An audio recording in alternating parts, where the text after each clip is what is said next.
Hi, this video is about Indigo, Interglobe Aviation, which posted its result on 5th of June over the weekend. And here हम लोग यहीं पे Indigo की result का थोड़ा सा एनालिसिस करेंगे और चार्ट एनालिसिस करेंगे और फिर हम प्रिडिक्ट करना देखेंगे कि क्या हुआ है.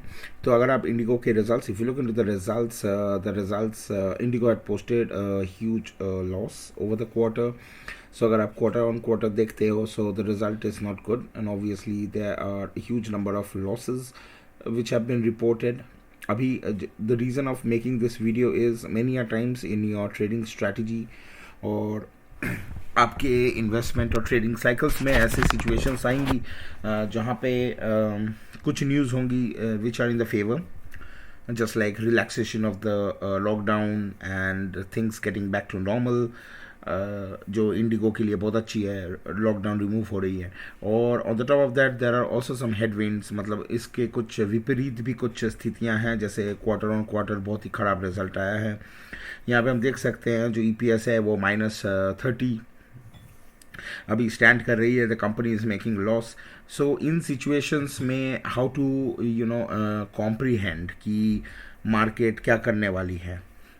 और ये और एक चीज़ जो बहुत ही मुझे इंटरेस्टिंग लगा, और जो एक मैं ट्विटर का हैंडल है एनालिस्ट मोहल्ला बोल के, जिसको मैं फॉलो करता हूँ. That's a very good handle, जो बहुत सारे कंपनीज़ का कॉल्स और मैनेजमेंट कॉल्स जो भी होती हैं, they give a very precise details about the company. तो मैं वहीं से, उन्हीं के साइट से ये कॉपी किया कि इंडिगो ने 5,000 के ऊपर 5,800 करोड़ का लॉस हुआ है उनको इस फाइनेंशियल ईयर में, और पिछले फाइनेंशियल ईयर 21 में. लेकिन उन्होंने एक जो चीज़ की वो है कि उन्होंने 46 न्यू एयरक्राफ्ट्स, ये अप्रैल 2020 से मार्च 21 इस पीरियड में उन्होंने 46 न्यू एयरक्राफ्ट्स अपने फ्लीट में ऐड की है. Now you can see this is sort of very counterintuitive for a normal person, क्योंकि मतलब if you're talking about April 2020, that's already when there was lockdown. Corona was at its very starting phase, so huge lockdowns हुए. And over this last 1 year, अगर एक company इतने सारे नए aircrafts लेती है, इसका यही मतलब है कि the company is thinking on a long-term perspective. So the management is not looking for immediate goals. Management की जो सोच है वो कोई शॉर्ट टर्म के लिए नहीं है. मैनेजमेंट ये देख रही है कि फ्यूचर में इंडिगो एज अ ब्रांड में बिकम बिगर, एंड सो वो अभी अपने आप को उस तरह से पोजीशन कर रही है, which says a lot about the company. I am no one to comment कि ये एक अच्छी मूव है या एक बुरी मूव है, इन द सेंस कि मेरी वो हैसियत ही नहीं है और ना मुझे इंटरनल्स के बारे में, कंपनी की इंटरनल्स के बारे में उतनी इन्फॉर्मेशन है. लेकिन इस वीडियो में मैं कुछ चीज़ें जो दिखाना चाहता हूँ कि ये सब न्यूज़ हैं, कि एक मैनेजमेंट कॉल जो हुआ उसमें उन्होंने ये बताया कि हम 46 नए एयरक्राफ्ट लिए हैं, which is a huge number for air fleet company to be spending so much amount of cash, jabki when you are already in corona times. So as a result of which there are also it's not making any profit, or this is also evident from the result. So how does the prospect looks like? तो headwinds के बारे में हम लोग को पता चल गया कि what are the challenges. Tailwinds के बारे में, मतलब इस सेक्टर को, एंड और on the top of that the crude oil prices are soaring high. अभी वो नियर अबाउट $70 पर बैरल हो रही है, तो ऑयल की प्राइस भी बढ़ रही है. उसके ऊपर से फ्लाइट्स में बहुत सारे रिस्ट्रिक्शंस हैं. So as a result of which it's a mixed bag, in the sense कि कुछ अच्छी हैं और कुछ ख़राब हैं. तो गोइंग फॉरवर्ड हम एज अ ट्रेडर हम चार्ट में क्या देख के क्या कर सकते हैं. So let's have a look.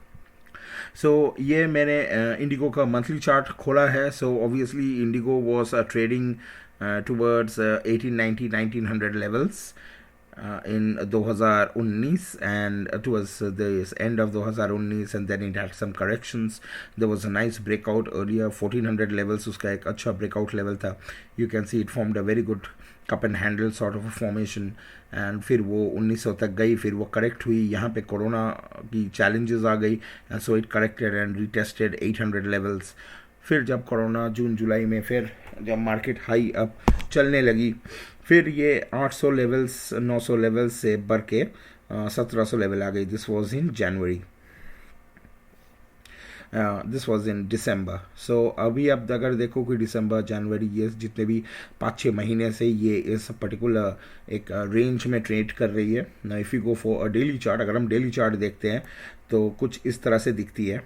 और यहाँ पे आप देख सकते हो कि नवंबर में ये जो पुश आया था कि ये शायद अभी कोरोना एंड हो रहा है, उसके बाद ये through out this November, this is mid of November, यहाँ पे एक बार जाके यहाँ पे ये टेस्ट करती है इस रीजन को, फिर और एक बार यहाँ पे जाके दिसंबर में टेस्ट करती है, फिर वो जाके यहाँ पे कुछ कंसोलिडेशन करके ये ब्रेक डाउन आता है, and then it goes and it fills this, makes this particular लो.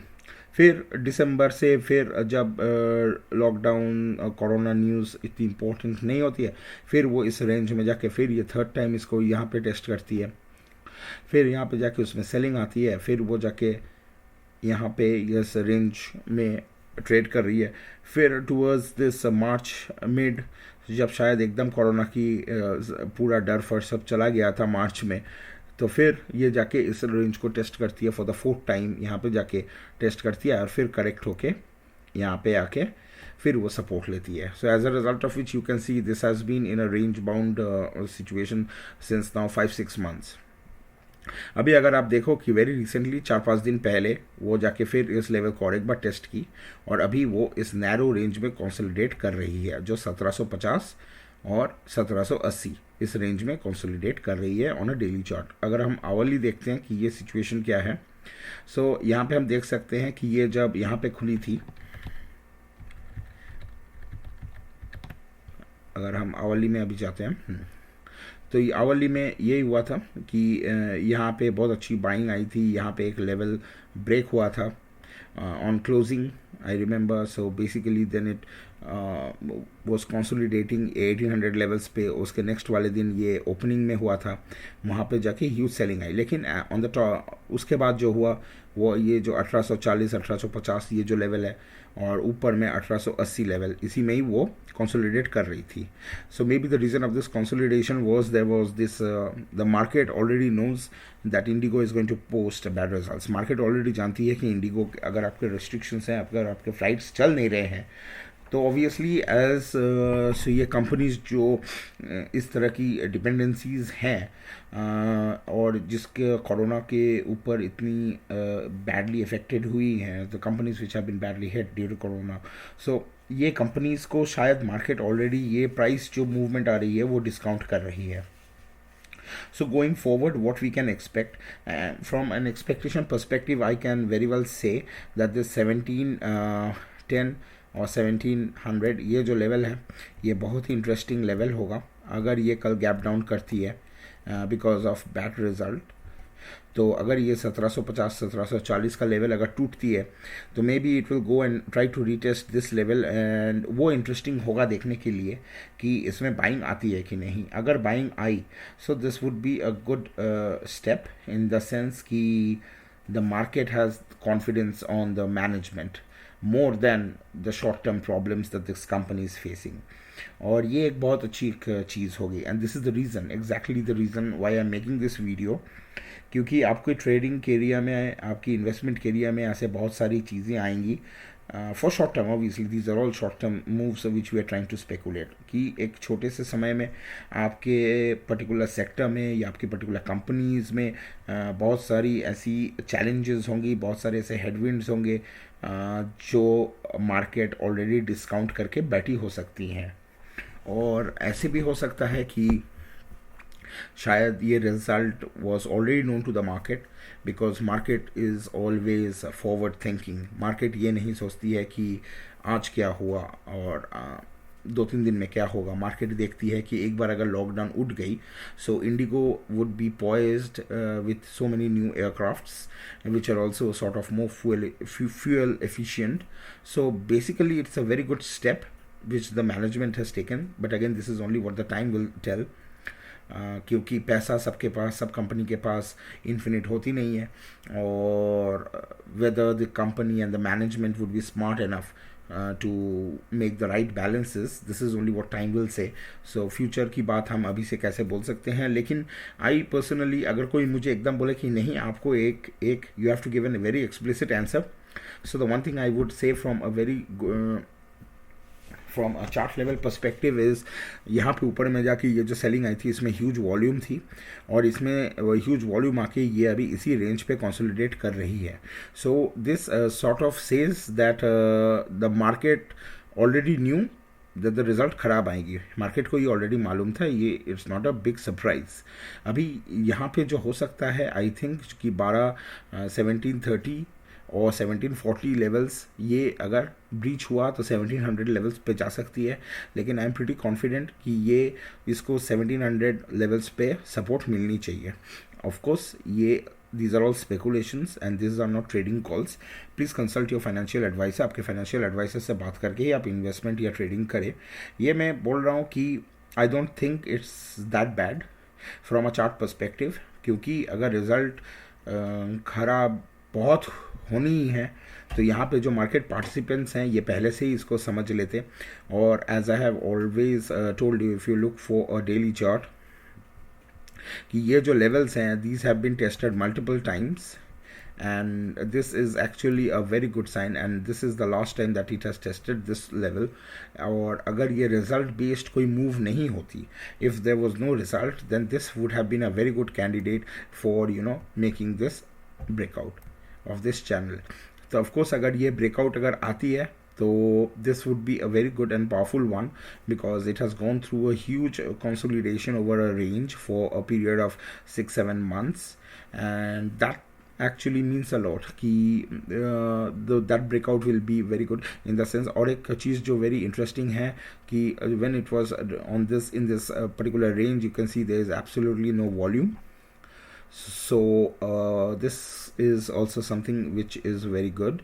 और अगर आप monthly या weekly chart देखते हो, so this also is going to tell you that अभी जो volume जिसमें ट्रेड हो रही है, सो ये भी उतनी मीनिंगफुल है नहीं.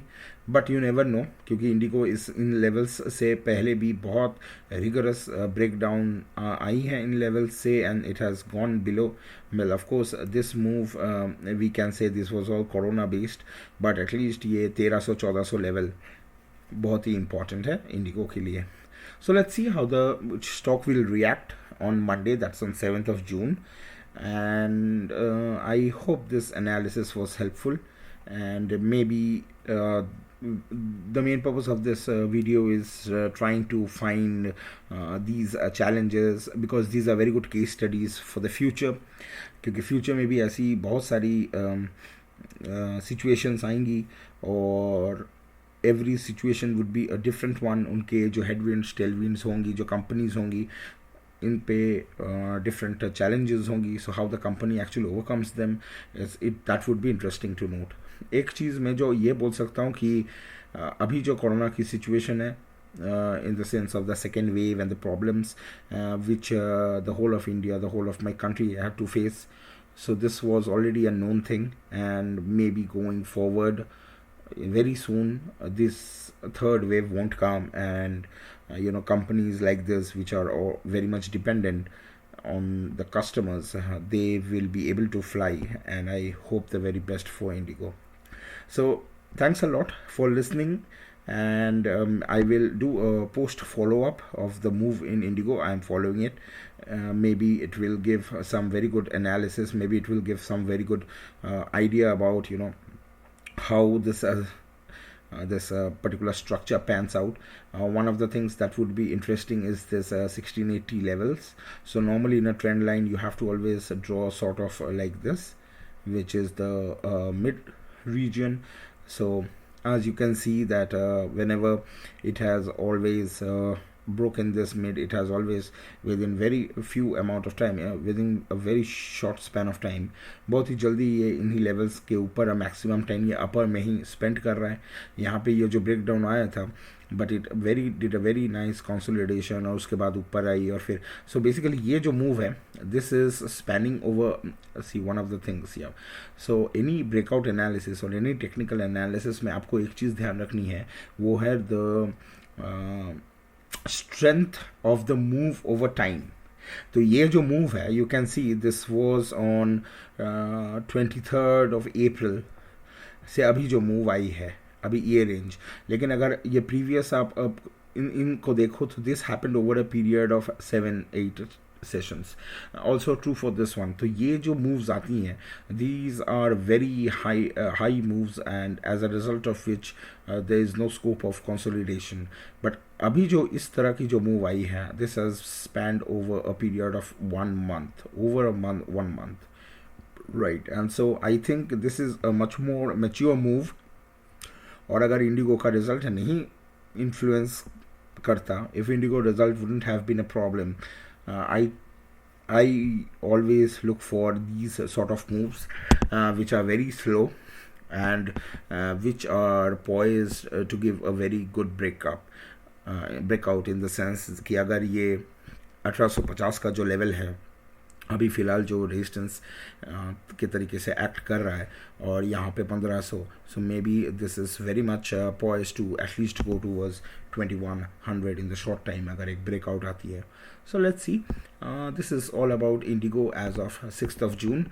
I will do a follow-up video, and definitely if the breakout comes, maybe not this month, maybe in the very near short term, in the month of July, August, as and when the rules are relaxed and all the businesses start.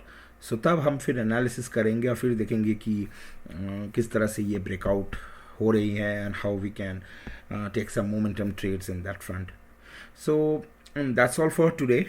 कल की opening बहुत interesting होगी, and I really do hope the best thing which can happen for the company is not a gap up opening, because if there's a gap up then eventually it will get sold off. Rather I would expect opening towards 1740-50 levels. Closing was 1754, and then it would be interesting to see if it's able to if some buying comes. So that would be something which would be interesting for me. So yeah, that's all from my side. Have a nice day, and thanks for listening. Tata.